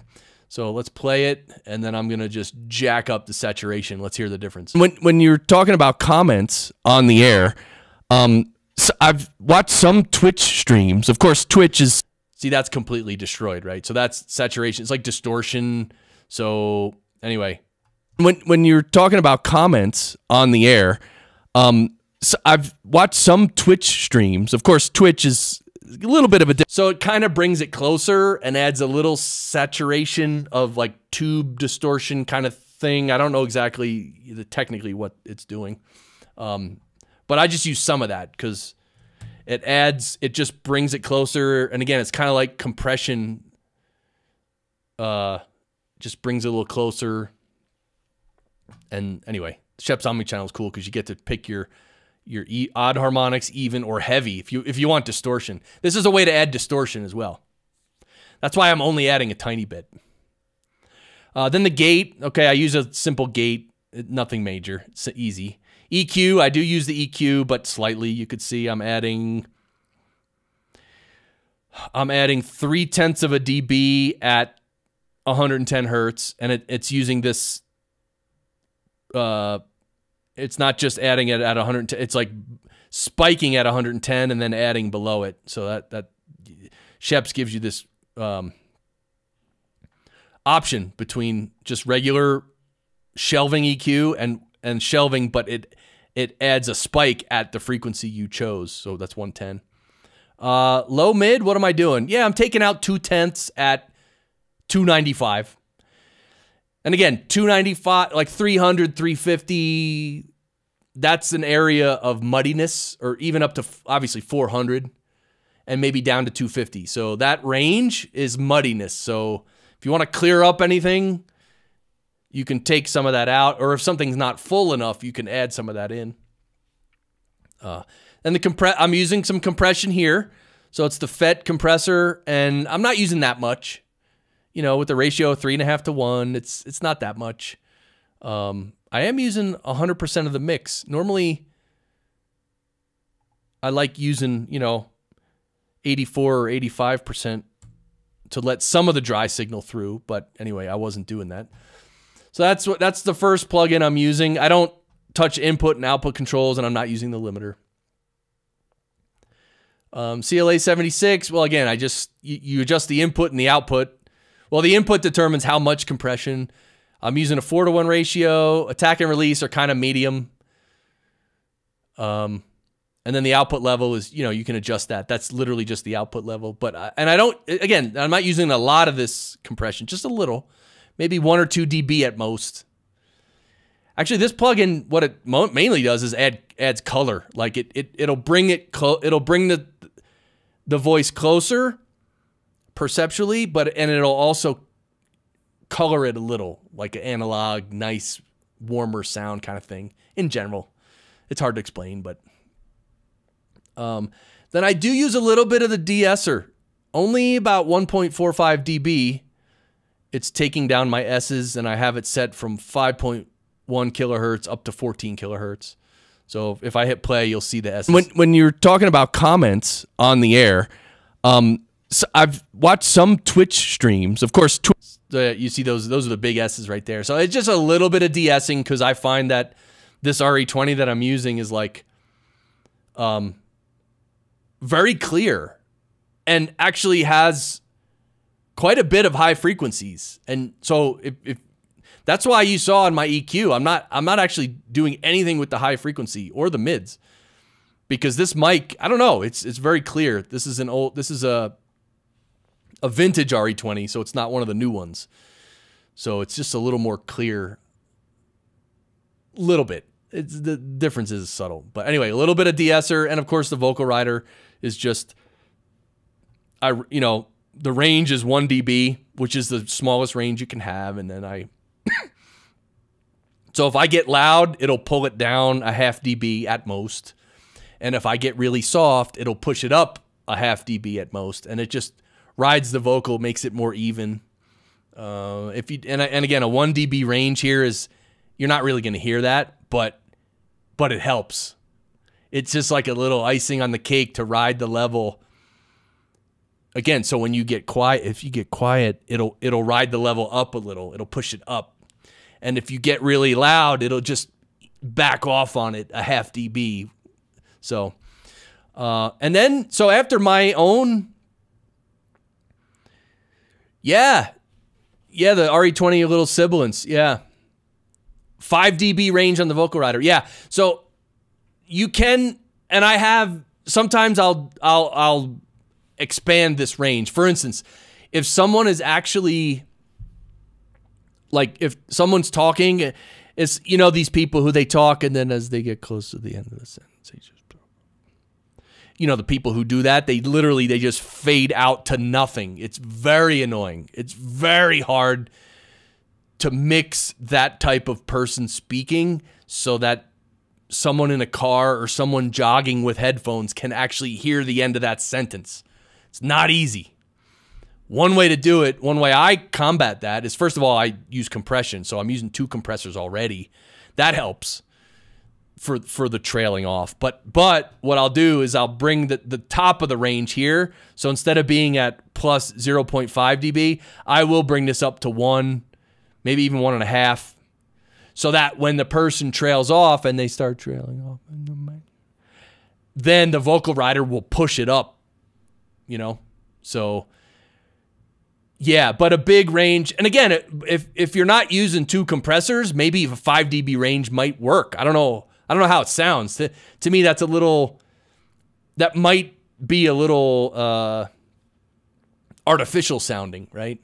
So, but again, you got to use your ear. If it sounds fine, then it sounds fine. So, but yeah. So I use my own, like, on my track. There's Chris. I have my own plugins. I'm processing my own voice. And then I'll start this music again. Then I actually do a subgroup of all the voices this is sort of like my mastering step. And I use Ozone 8. And so I use the multiband compressor and the maximizer, which is like a limiter. It's a limiter. And little exciter. Little multiband exciter. Yeah, baby. So this gets applied to all the voices in the episode. So, for instance, me and Jim, and also Barry on the iPad, right? Yeah. Oh, yeah. Yeah. Thank you, Barry.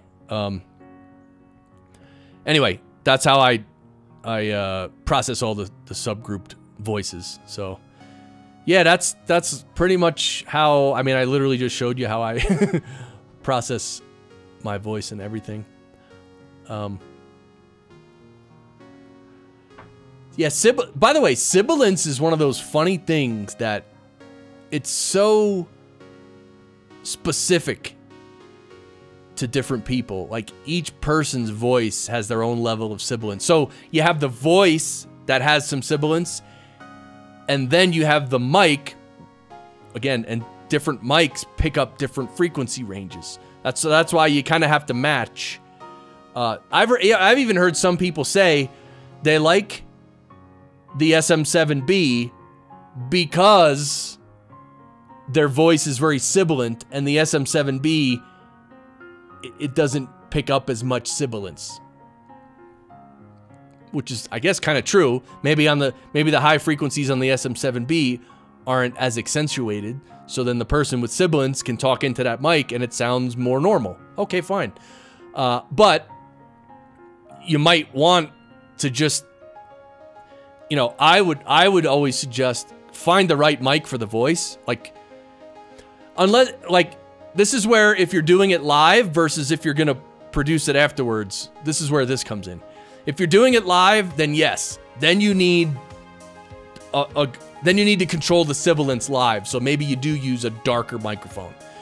But if you're gonna do post-production and you can use a de-esser later, or 2 de-essers, I would try to choose the right mic. A mic that has good frequency range, captures your voice well, and all that, and then just add a de-esser later, right?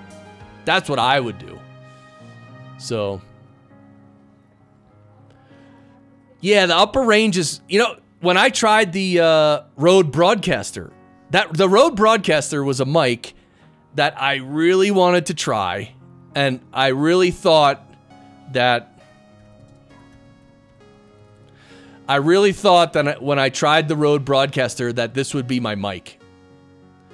Like, what the heck is that? I really thought the Rode Broadcaster, like, I was so psyched to get it, and then I tried it, and so here, it's a condenser. And it's cardioid pattern too, so it's a kind of a tight pattern. I think it's cardioid pattern.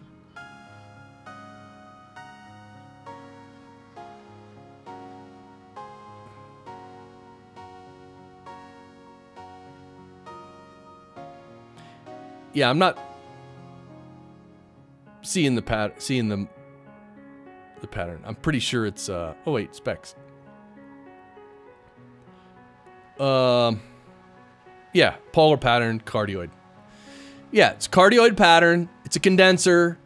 So condenser typically means that the high frequencies are going to be much more clear, just crisp and clear and lifelike, like you're standing next to somebody.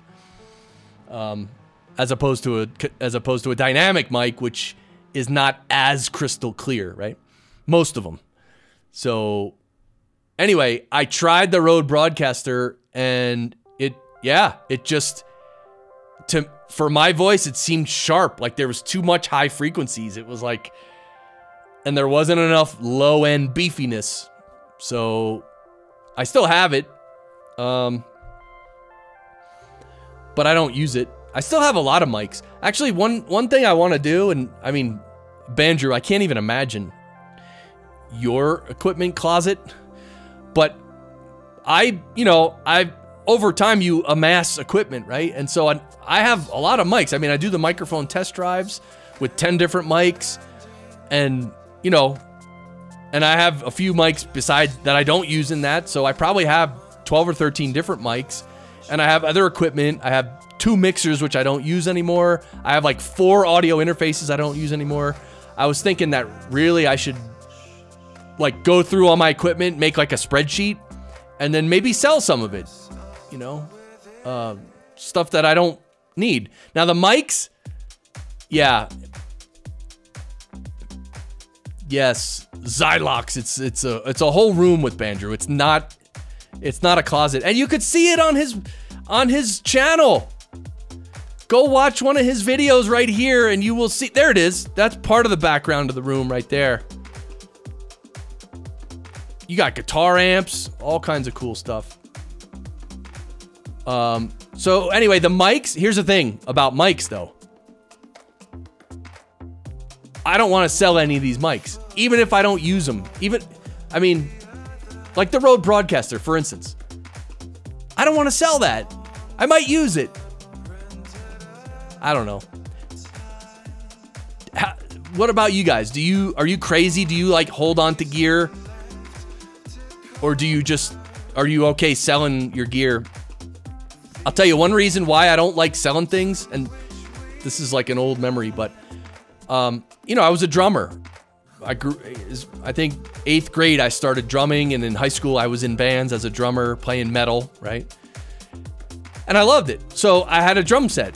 And junior year, because I was working with my dad's roofing company on the weekends throughout high school, like literally since 8th grade on the weekends, I was working for my dad's roofing company, making money. So, and I saved a little bit. So by the time I was a junior in high school, I had saved enough money to buy my own car, right? That's what I was really saving money for. And I also saved enough money to buy a new drum set. I bought a new Tama Rockstar 9-piece, double kick, four rack toms, 2 floor toms, and I had I bought a bunch of cymbals. I mean, this was a big metal drum set, and we used to, I was in a few bands, but we recorded with it. We used to bring that to gigs. Huge, ridiculously big drum set. And so that was junior year in high school. Fast forward to I graduate senior year, and I'm going to go to college. And of course, well, not of course, but my parents told me that, if you want more, if you want spending money, you got to have your own spending money. Like my parents were paying for the tuition, any other money I needed to have. So I don't know how I got the idea or if my parents planted a seed, but I thought, hey, I could sell my drum set, right? Because I was going to have to sell my truck anyway, because I couldn't have a truck at school. And so, you know, and I couldn't just leave my truck at my parent. Like, so I was going to sell my truck, and then I also just decided to sell my drum set. And then, because I was, you know, thinking I'd be in college for 4 years. So I sold the drum set and literally got to college, went to 1 year of college, and then college really wasn't for me. For many reasons. That's another conversation. But at the end of my 1 year of college, I got in a different band, but I didn't have a drum set. Like, my friend had hooked up with these other guys and was like, hey, we need a drummer. And I'm like, I got no, you know, so I had to like scramble to buy a drum set. And of course, I didn't have as much money then, so I bought like, you know, I think I bought a 5-piece. No, I'm wrong. I bought a used 9-piece. Anyway, the point is, here's the point. The whole story, the whole reason for bringing this up. When I sold my drum set, pretty much immediately I regretted it. And then in the years after that, I wish I had that drum set back. So here's the thing.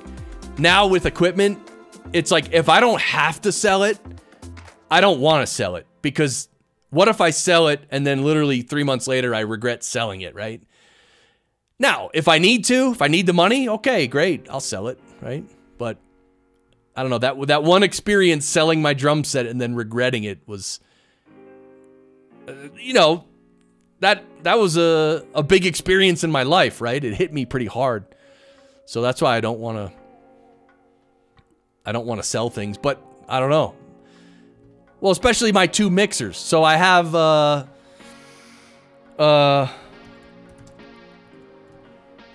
I have 2 of these Mackie 1642 VLZ4s. Now, I used to use one every day in my studio. And then I had to have a backup one in case the one I was using stopped working, right? So I needed 2. So I have 2 of these now. I don't use them.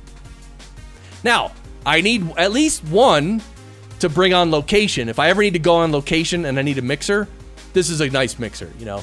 It's the VLZ4, so it has the, you know, the better mic pre's. It has a lot of inputs, right? Because, you know, sometimes you need a bunch of inputs. And, okay, so it's good. I like it. I really do.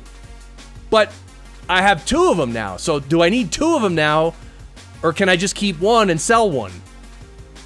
But then you got to ask, how much am I going to get for it? And then I got to go through the whole process of selling it. And it's like, if I'm only going to get like $300 for it, literally, I might as well keep it. Right? I mean, again, until the day that I really need to sell it.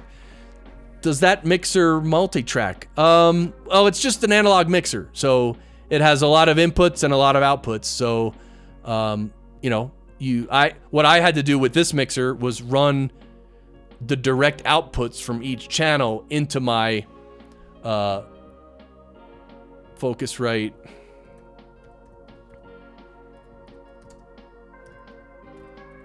My Focusrite 18i20. So I had this mixer and I had a bunch of different laptops plugged into it. So I had 4 laptops so I could bring people in on different Skype channels. So I'd bring one in on channel 1, one in on channel 2, channel 3, all that. And then the outputs of this mixer, I would run the direct outs out of the back into my Scarlett 18i20, which has 8 XLR inputs. So it has 2 XLR inputs on the front left here. It has, you know, see inputs 1 and 2. It has inputs 3, 4, 5, 6, 7, and 8 on the back. So it has 8 XLR inputs. So I would basically be able to run 8 direct outs of this mixer into my interface and record 8 separate tracks. Yeah, it's not a USB mixer. I don't know if they make USB mixers this big. They must, right? With this many inputs. They must, but I don't know. Well, then you guys know that, you know, I switched to the iMac Pro and now I do everything in the box. So I mean, I don't know. I still like the fact that I did all that. I mean, if you look, I don't know if you've probably seen the picture of my old studio. I don't know where it is. Is this it? No. Is it information? Is it about me? Yes. So this was my setup. Can I... There we go. Okay, now you can see it. So this was that mixer. And here's my 4 laptops for bringing in 4 different guests on 4 different laptops. And here's my main recording computer. So the audio, all these 4 laptops and my mic were all plugged into the mixer. And then I come out of the mixer into, this is the 18i20. So I record my mic and all 4 computers all separately. And so out of the 18i20, the 18i20 was connected to this computer. This was my main recording computer. So I would record, let's say, up to 5 tracks. Well, I would even plug my iPad so I'd have music going too. So I could have, you know, up to 8 separate tracks recording at once. And then I would, you know, obviously have that do post-production, and every person on the podcast is on their own track. And so also I'd have my little backup recorder here. This is my little Sony M10. It's a little handheld recorder. So that came off the mixer, stereo mix. So it would mix all this stuff together, and just, that was the backup, which I never used. And yeah, and I had some compressors here, which I could put on the inserts of the mixer. So, you know, and then I had the phone box here, so I could literally bring in a phone call from a phone line with my my digital hybrid. That's that little, right under the phone, that little box under the phone. Yeah, Zoom just released the USB mixer with that many inputs. Okay, cool, yeah. Oh, is that the L12? Because John Buchanan just got this. Zoom Live Track L12. I don't know if this is the one you're talking about, but he got it, and I think he likes it. I don't know. At first he had a little trouble getting it all up and running, but that was before he took my course. And then as we got going through the podcast engineering school, as he was taking the course, then he kind of understood what it is, how it works, and then I think he hooked it up, and I think it works. So this one, yeah, my wife's giving out Halloween candy. Yeah, baby, Halloween.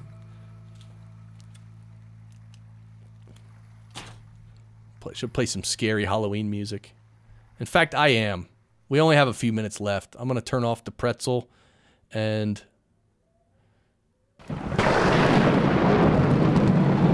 Yeah. Yeah, that's thunder.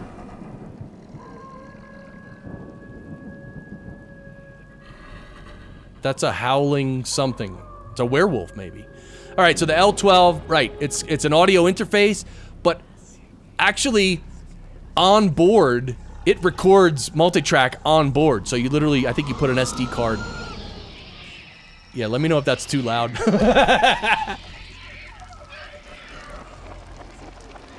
It is a little scary sounding, but yeah, you put in an SD card and you can record on board here. So what John does is he kind of has this kind of setup that I was using. His is a little bit different. Very similar though, actually. And so what he does is he'll record the tracks on here, but he'll also record the tracks in his computer at the same time, right? So again, because when you're recording audio, it's always good to record backups, right? Because this thing, like right at the end of the episode, this thing could totally crap out and die, and catch on fire and burn. So that's why obviously you always want to record in multiple places if you can. So, and as a professional, you need to. It's not really a question. I mean, I have clients who,